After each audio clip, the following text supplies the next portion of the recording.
निश्चित भाव में मन की बात कार्यक्रम गोटे आंदोलन में परिणत होती। मन की बात कार्यक्रम मसरे शुणापी लोक अपेक्षा मसार शेष रविवार ये कार्यक्रम जड़े राष्ट्र मुख्य हिसाब से विश्वर एकमात्र प्रधानमंत्री एभली एक निरंतर कार्यक्रम आउ बहुत साधारण घटना को साधारण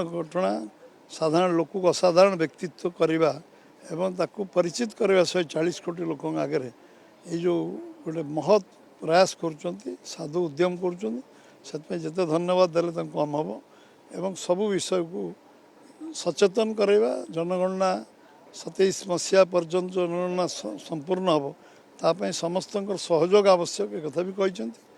एवं विभिन्न विषय विभिन्न आलोचना विभिन्न जो देश में घटुवा घटना विषय अवगत करते एवं एथिरे सबु श्रेणीर सबु वर्गर सबु लोकों ये एक कलाकार हूँ खेलाड़ी हूँ शिक्षाविद हूँ एवं जेकोसी वर्गर लोक हूँ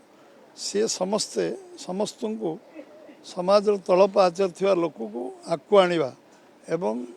भारत वर्षर विकास दिगरे समस्त जोड़िबा ये गोटे जो महान प्रयास से निश्चित भाव में साधुवाद योग्य एवं आज निश्चित भाव में भारत वर्ष विकसित भारत जो स्वप्न से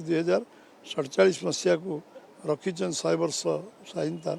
निश्चित साकार हम एवं सबू एंगल सबू दृष्टि जो कम्प्रिहेन्सिव प्लानिंग एवं जो देश को विश्वगुरु करवा